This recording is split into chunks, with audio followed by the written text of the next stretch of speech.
People of Hartlepool and think of the cost of living crisis of well, today? everything's going up. Yeah, food's getting smaller, like packaging, what's in it.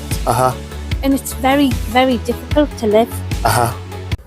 Today we're out in the streets in Hartlepool and we're asking Hartlepool residents what they think of the food and fuel prices in today's Britain. Is it right that the price of food keeps going up? Is it right that fuel keeps going up, and fuel has a knock-on effect on food, and food keeps having a knock-on effect on fuel? Let's go and find out what the people of Hartlepool really think about this fuel and food. We're interested in what people of Hartlepool think of the cost of living crisis of well, today. Everything's going up. Food's getting smaller, like packaging, what's in it. And it's very, very difficult to live. You're juggling everything. Yeah. You're juggling your bills, your food, you know, social life is gone. So how hard are you finding it day to day then? So that's the day-to-day living that you find it hard? I take this trolley and I look for bargains. All right. Because I think this is what you just have to do nowadays. It's so difficult. You just try your best. You want to put food on the table for your family. It is difficult, but I go to shops looking for the yellow stickers. So what does the yellow stickers mean? I love a bargain. So it's reduced. Oh, reduced. You get reduced. So does that mean that you need to shop more frequently then? Yes. Yes. I get my trainers on and I'm out doing different shops. I can't just do everything in one shop. I go to different shops looking for reasonable prices, shall we say. Would you say, Debbie, that the Asda's and the Tesco's and the Sainsbury's now is out of your priceman racket now? Is that your priceman bracket? No, there's still some of their own brand foods that are still nice. You know, I don't have to get everything the cheapest label, but some of their stuff is really nice. But I tend to, I'd even say Aldi's prices are still getting up there. Yeah, definitely. So, have you got any family? Yes. Have you got any family? Yeah. Yes, I've got a husband, 2 children. I've got a couple of brothers, sister, and I've got, you know. And does this affect the family unit man as well? Then this. I would say so. Yeah. We just try to do our best day to day because you've got to keep the roof above your head. Yeah. And then if you've got anything left, you can socialise, but that's rare nowadays. So does the price of food, then have a knock-on effect to the price of fuel? Because would you say that the price of heating's going up as well? Does that have a knock-on effect? It does to a certain extent. It does. But like I say, we just try to do what we can each day and just manage.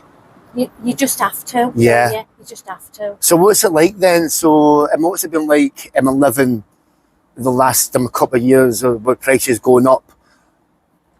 I find, and what it was a couple of years ago? Yeah, I find I could spend, where I'd say if I spend £50, I might be spending 60 or 70 now on roughly the same type of thing. Yeah. That's why I try to look for bargains, shall I say. Yeah. You know. So, what do you think of shopping in Hartlepool then? Is Hartlepool then there's a wide range of shops? Yeah, there is, because you have got your, what you'd say like the Aldi little, like a lower range. But for all I think Aldi's prices are getting a little bit higher. But they do nice quality stuff, so you still go. But overall, on the outskirts of the town, it's not too bad shops. But in the town, there's not too many.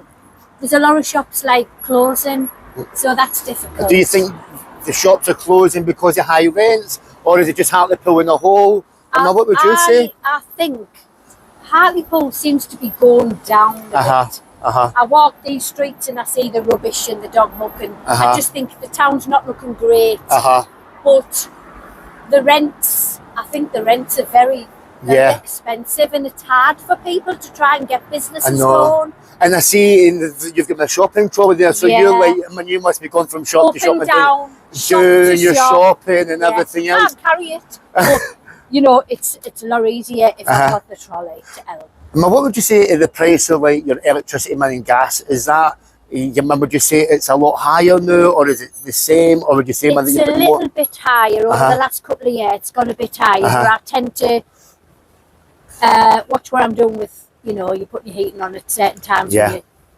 The certain times it's cheaper. Apparently. Oh, is it really? That's what I've been told. Yeah. So. Yeah. You seem like a person who watches the pennies and they watch after the pounds. I try my best. Yeah, I try my best. Nobody will starve in my house, but I try my best. I mean, you must be the cook as well, then, are you? I am. Are you the cook? Do you cook for everybody? I do. And you spread the food out then amongst your family? I do it for other people, family and certain friends. If they're a bit, haven't got as much, I'll help them out with, you know, dishes of panackel tea and things like that. Are you born and bred Hartlepool, Debbie? Yeah, I am, yeah. And you said that you've got some Scottish heritage in you? Yes, my dad was from Scotland and he came to Hartlepool, met my mum and never left. Fantastic. I think Hartlepool's a fantastic town. You know, and I've been here for a couple of years now and I absolutely love it. Very friendly, very friendly, very friendly. Yeah. And I always feel the people like of Hartlepool, they're very robust. Yes, they can stretch a pound. Yes, we'll have a good go trying to do things like that. We'll look after our own, but if there's somebody in need, I know a lot of people, they'll help you out. And I do that with people. I try to help. Yeah. You know. Debbie, thanks very much for your time. You've been an absolute pleasure to talk to. And it was lovely hearing that you're half Scottish as well. Yes, yes. Thanks very much, Debbie. Thanks very much. I really appreciate it. Thank you. I hope that was... We're just out in the streets of Hartlepool and we're asking people about the cost of living crisis and how food's going up. Yeah. Do you have an opinion on that? I think it's definitely making life more difficult for people, especially like, you know, like elderly people and like the disabled and people who can't get out as much and stuff like that. Because I know if you don't have a very high income, trying to get things cheap and trying to get the right prices and making sure you're not getting like, you know, absolutely rammed is difficult. I know it's definitely affecting people. Nathan, how is your day-to-day living on? It's definitely gone up. Like your wages just don't go as far as they used to. So you know, say you had a £40 budget for a week shop. Now you're getting like what 3-4 days out of that. So it's definitely everything, especially like, you know, gas, electric, food. It's all getting higher and higher. So you're having to try and make things stretch further. Would you say then that everything's so the cost of food is now having like a knock-on effect, like in your gas and electric, you're socialising? Everything, because like the more you spend on groceries, like the less you have for other things. You know what I mean? So you've got to try and rework the budget, and if you don't have the money, you don't have the money. Yeah. So it's like, so I know I definitely know some people having to choose between like, do I want the heating on this week or do I want to be able to eat? That's terrible, isn't it? It's not good. Especially like in 2024, I mean, where you've got to choose between like heating and eating. It is crazy, for especially for like, again, like vulnerable people are really struggling and all that. So and it's definitely getting harder. Malia, you think of that? Like, yeah, it's pretty much the same thing. Like, the prices of things keep going up and up and up, and there's no like warning, there's no foreshadowing as to when they're going to go up, but it's been like this for quite some time. And in the summertime, I don't think it was that bad, but as the colder weather kind of rolls in, we end up having to choose between, even if it's just some luxury foods, like some luxury things that aren't really that luxury. Like you have to choose between decent food or heating your house. And it's even harder when you've got a little one, because, I mean, don't even ask me about the prices of baby food and formula, to the point where people have been having to actually, you know, shoplift their baby formula and stuff. So like all of that's covered in. That's extraordinarily difficult, isn't it? Remember, you've got to choose between heating and eating in 2024. Yeah. Especially when you've got a small barber and the winter's coming in the northeast of England. Yeah. I mean, that's extraordinarily difficult. What do you think? But yeah, considering that, like when you've got little ones, it's even more important that you're keeping your house warmer. When you've got disabled ones or elderly ones, like it's even more important that your house is remaining warm, because they're at more of a risk. So like then you even more so you're faced with the choice of eating or heating, and that can make it just scary is the word. Mm-hmm. It's scary, and it's rage inducing when you look at like how much money people like the politicians are making every year, every month. You see how much they're making, and then they have the gall to sit up in front of all of us and tell us we're all in the same boat. And we're like, we're not in the same boat, darling. You're on a cruise, we're on a canoe. We're in the same ocean. I love what you're saying. I love your passion. Like we're in the same ocean. We're not in the same boat at all. Like, you know, and you've got a lot of resources that we could very much do with that you're just kind of keeping to yourself. So yeah, it's difficult. It's rough. Man, thank you. I really feel when you're passionate. I really feel your passion. And Nathan, so what do you think of this? My winter coming in with you remember like the cost of fuel having a knock on effect in food and food having a knock effect in fuel. I've got like my grandma, for example. She's like an elderly person. She's just had a double hip replacement. She's quite vulnerable. And obviously now they've took the fuel vouchers and things like that, and they've reduced that, and she might not qualify. And then it's concerning because she's already in shelter accommodation where she has to pay a ridiculous price for the rent and all this.